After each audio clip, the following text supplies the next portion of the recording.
नमस्कार, बहुत स्वागत है आपका 85 खबर 85 जिलों में खबरों के साथ मैं हूं रीनू। सबसे पहले बात भोपाल से बड़ी खबर की, जहां हबीबगंज में लापता जुड़वा बच्चों की लाश मिली है। करीब 3 दिनों से पुलिस बच्चों की सर्चिंग कर रही थी, तलाश कर रही थी। 3 दिन से लापता बच्चों की लाश मिली है। हबीबगंज थाना क्षेत्र में मिली बच्चों की लाश पिछले 3 दिन से ढूंढ रही थी भोपाल पुलिस बच्चों को। बच्चों की मां पर हत्या का शक है। मौके पर टीम पहुंचकर मामले की जांच कर रही है। दोनों बच्चों की लाश डिकम्पोज हो चुकी है। आप ये देखिए कि हबीबगंज थाने के पीछे बच्चों के कपड़े मिले थे और उसके बाद ये पूरा मामला काफी संदिग्ध माना जा रहा था। बच्चों की मां पर पहले से ही शक था, ये शक और ज्यादा बढ़ गया। एक बस का वीडियो भी सामने आया था जब काफी घबराई हुई मां स्कूल एक बस में, लोकल बस में बैठी हुई थी। तो वहीं बच्चों के कपड़े मिलने के बाद शव भी मिला है। करीब 3 दिन से पुलिस बच्चों की तलाश कर रही थी। लापता जुड़वा बच्चों की लाश मिली है। दोनों ही बच्चों की लाश डिकम्पोज हो चुकी है।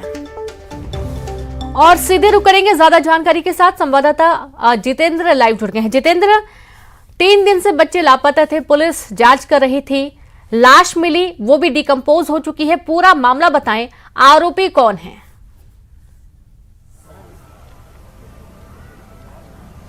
देखिए, अगर बात करें तो जो 2 नवजात बच्चे थे दोनों ही जुड़वा थे और उनके लापता होने की पहले बात सामने आई। सीसीटीवी फुटेज में देखा गया मां यहां पर बैठी हैं। हालांकि वो उस स्थिति में नहीं है कि वो कुछ बोल पाएं, मगर फिर भी कोशिश करेंगे उनसे बात करने की कि क्या वो बता पाती। हालांकि वो अभी उनकी स्थिति इस प्रकार नहीं है, मगर हम यहाँ पर जो मौके पर टीआई पहुंचे हैं, घटनास्थल पर आपको दिखाने की कोशिश करते हैं कि आखिरकार वहाँ पर अभी क्या चल रहा है, क्योंकि एफएसएल की टीम पहुंची है मौके पर।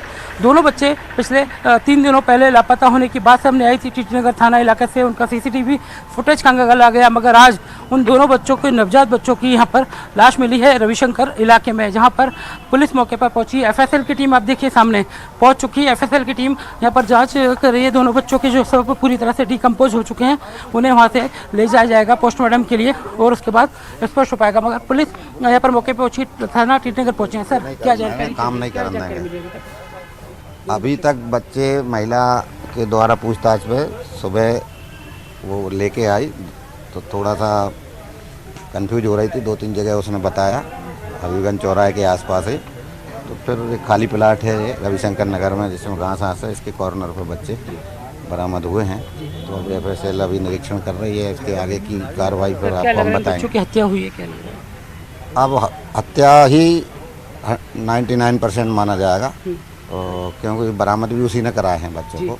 किस पे शक है सर, क्या लग रहा है? बच्चों की मां ही लेके आ रही है, तो और कौन शक होगा? तो बिल्कुल पूछताछ में, पुलिस पूछताछ में ये बात सामने आई है कि यहाँ पर दोनों जो नवजात बच्चे हैं, देखिए एफएसएल की टीम मौके पर पहुँच चुकी है। दोनों बच्चों के शव वहाँ से बरामद किए जा रहे हैं। उसके बाद यहाँ से पोस्टमार्टम के लिए ले जाया जाएगा। तो कह सकते हैं पुलिस का भी पहला शक है कि माँ ही हत्यारी है। तो कह सकते हैं कि माँ कैसे इस तरह से दोनों नवजात बच्चों की हत्या कर सकती है। और मौके पर एफएसएल की टीम पहुंची, इन्वेस्टिगेट करी उसी जगह पर जहाँ पर साफ तौर पर आप देख रहे हैं उन्हीं झाड़ियों में दोनों नवजात बच्चों के शव को एक पॉलीथीन में, वाइट कलर की पॉलीथीन में लपेटकर इस ये जगह कचरे के ढेर में माँ फेंक कर चली गई थी। मौके पर पुलिस टीम पहुंची है, एफएसएल की टीम पहुंची है। अभी ये स्पष्ट बयान के बाद ये स्पष्ट हो पाएगा कि आखिरकार दोनों बच्चों की हत्या करने के पीछे इस कलयुगी मां का क्या अंदेशा था। और पूरे मामले में बच्चों के पिता से भी पूछताछ की जाएगी कि आखिर दोनों जो जुड़वा बच्चे हुए थे, नवजात थे, टीटीनगर इलाके से एक जो है वहाँ से लापता हो गए थे। पुलिस ने काफ़ी छानबीन की, मगर बाद में अब उन दोनों बच्चों के शव इस हाल में मिले हैं। रीनू जी बिल्कुल जितेंद्र, बहुत शुक्रिया तमाम तस्वीरें दिखाने के लिए। तो आप देखिए कि बहुत ही आश्चर्य कर देने वाली ये पूरी घटना सामने आई, जहां पर एक मां अपने 2 जुड़वा बच्चों को मार देती है।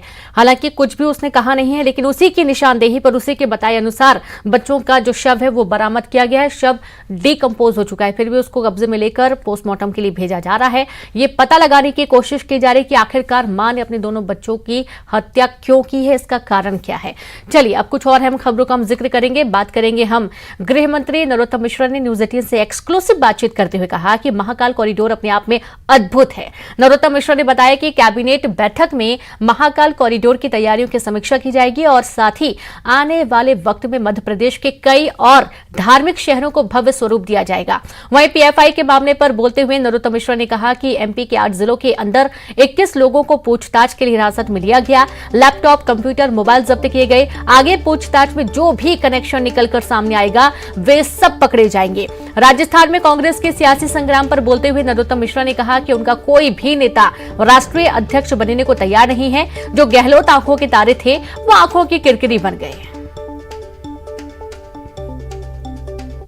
आज उज्जैन में सरकार है और हमारे साथ इस वक्त बात करने के लिए मध्य प्रदेश सरकार के गृह मंत्री डॉक्टर नरोत्तम मिश्रा जी हैं, जो उज्जैन की तरफ जा रहे हैं। भोपाल से उज्जैन के रास्ते में ही हम लोग मौजूद हैं। कैबिनेट की बैठक आज हो रही है। सर, आज कैबिनेट की बैठक है, एक बड़ा प्रोजेक्ट महाकाल कॉरिडोर का, जिसके लिए प्रधानमंत्री खुद आ रहे हैं। क्या तैयारी है और आज की कैबिनेट को लेकर क्या कुछ खास रहेगा? कैबिनेट तो हर एक खास ही होती है और उज्जैन हमारी धार्मिक नगरी है।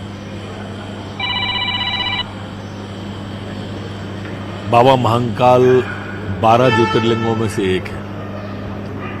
ये प्रातः स्मरणीय है।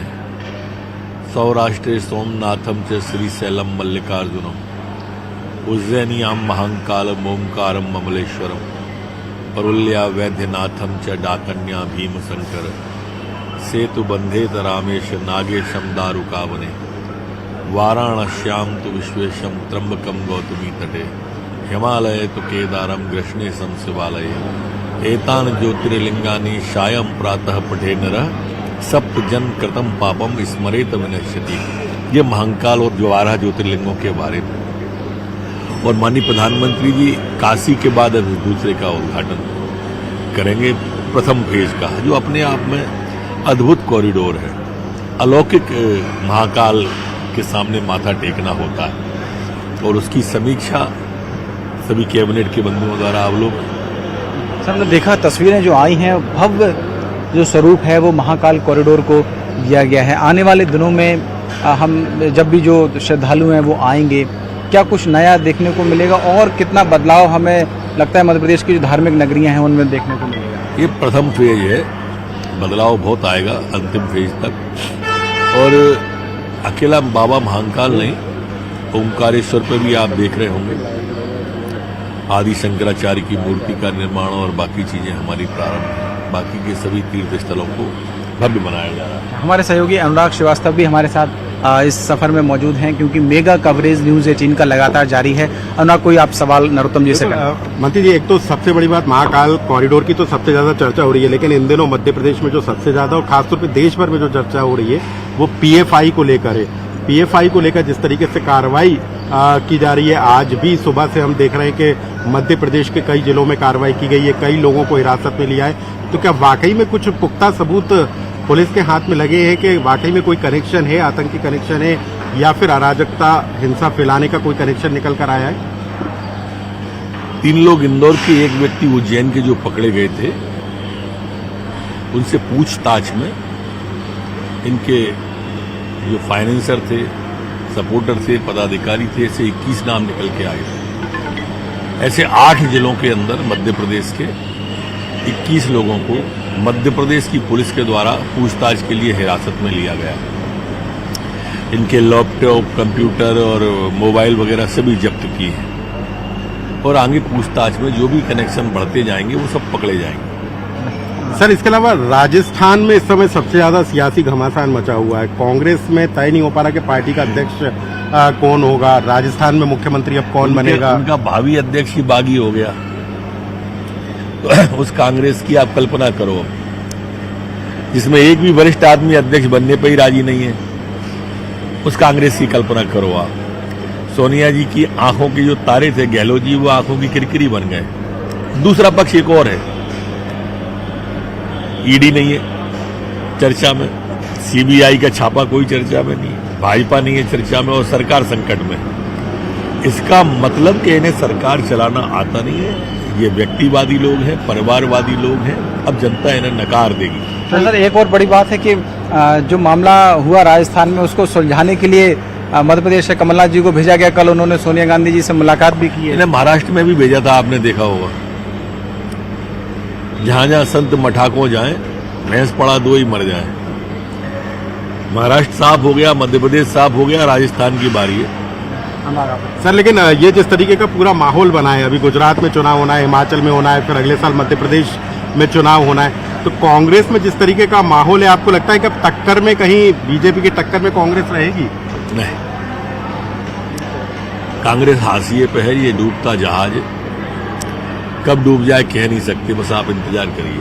सर एक और सबसे बड़ा सवाल, आज 18 जिलों के 46 नगरीय निकायों में चुनाव हो रहा है। छिंदवाड़ा महत्वपूर्ण है, सागर है, कई आदिवासी इलाके हैं, तो क्या उम्मीद है आपको कि क्या नतीजे रहने वाले हैं इस बार 30 तारीख सभी को? मतदाताओं से प्रार्थना है, विकास को चुने, शिवराज को चुने, भाजपा को चुने। इससे पहले जो चुनाव हुए थे सर, उसमें देखा हमने बीजेपी का वोट प्रतिशत ज़्यादा रहा, नगरीय निकायों के जो पार्षद हैं वो ज़्यादा चुनकर आए थे, लेकिन इस बार भी ऐसे ही होगा।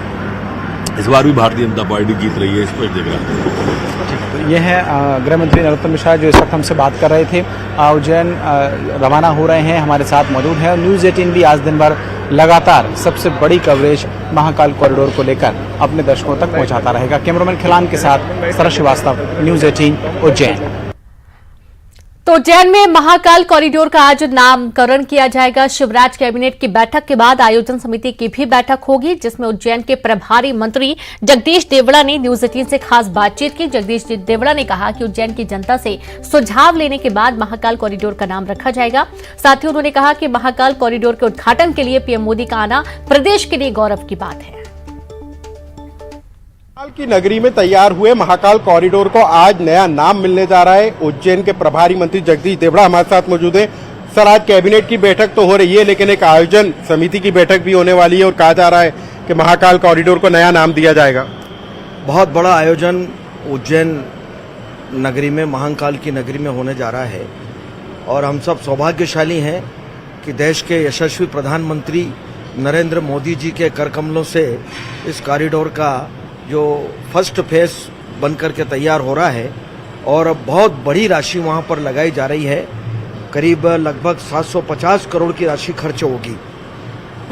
हम धन्यवाद देना चाहेंगे मध्य प्रदेश के यशस्वी मुख्यमंत्री जी को कि उन्होंने वास्तव में उज्जैन के लिए, जो उज्जैन के लिए नहीं, ये पूरे मध्य प्रदेश के लिए, पूरे देश के लिए एक बड़ा काम उनके हाथों से हुआ है और उसी का सौभाग्य है कि देश के प्रधानमंत्री हमारे वहाँ आ रहे हैं 11 तारीख को। आज उसी सिलसिले में मध्य प्रदेश की कैबिनेट मंत्री परिषद की बैठक भी आज उज्जैन में होगी और आयोजन समिति की एक बड़ी बैठक भी उज्जैन में होने जा रही है। सारी सरकार आज उज्जैन में है। तो सर क्या माने कि आज महाकाल कॉरिडोर को नया नाम मिल जाएगा? हाँ, सुझाव आए हैं, बहुत सारे सुझाव आमंत्रित किए गए, लेकिन आज उसका नाम फाइनल हो जाएगा। कोई जिम्मेदारी भी तय की जा रही है सर कि मंत्री या किस तरीके से महाकाल कॉरिडोर या पूरे महाकाल परिसर की देखरेख होगी अब आने वाले समय में? नहीं, मुझे लगता है कि बहुत व्यापक तैयारियां इसकी हो रही है और अपार उत्साह पूरे मध्य प्रदेश की जनता में, उज्जैन शहर की जनता में है और निश्चित रूप से हम बड़े सौभाग्यशाली हैं कि माननीय प्रधानमंत्री जी के हाथों से यह एक उद्घाटन होगा। तो पीएम मोदी 11 अक्टूबर को उज्जैन के महाकाल कॉरिडोर का उद्घाटन करने वाले हैं, लेकिन सबसे अहम है कि सरकार महाकाल कॉरिडोर का नया नामकरण करने की तैयारी में और इसी को लेकर आज आयोजन समिति की बैठक बुलाई गई है, जिसमें लोगों से सुझाव लेकर नाम तय किया जाएगा। कैमरा पर्सन खिलान के साथ अनुराग श्रीवास्तव, न्यूज़ 18 उज्जैन। और अब भोपाल से बड़ी खबर है, जहां विवाद के बाद जिम में तोड़फोड़ की गई है। जीप से जिम के गेट को टक्कर मारी गई। अशोका गार्डन थाना इलाके का पूरा घटनाक्रम सामने आया है। शिकायत के बाद भी पुलिस नहीं कर रही कार्रवाई। सीसीटीवी में पूरा घटनाक्रम कैद हुआ है। बड़ी खबर है भोपाल से, विवाद हुआ। विवाद इतना बढ़ा कि यहां पर जिम पर तोड़फोड़ की गई है और जिम में तोड़फोड़ की जो तस्वीरें हैं वो सीसीटीवी कैमरे में कैद हो गई। शिकायत के बाद भी पुलिस ने कार्रवाई नहीं की। अशोका गार्डन इलाके का पूरा घटनाक्रम है। जीप से जिम के गेट को टक्कर मारी गई। विवाद के बाद जिम में तोड़फोड़ हुआ है और ये तस्वीरें आप देखिए, जहां तोड़फोड़ की जो तस्वीरें सामने आई हैं उससे साफ अंदाजा लगाया जा सकता है कि किस तरीके से रंजिश निकाली गई है।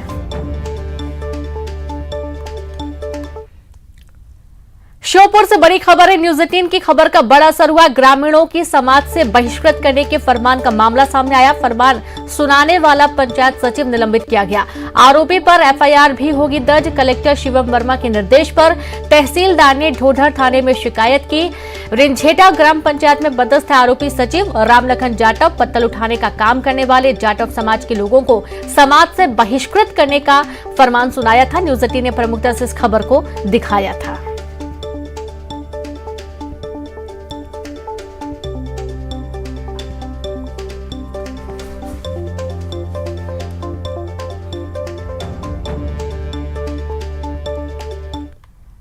और चलिए अब रुक करेंगे 85 खबर 85 जिले का।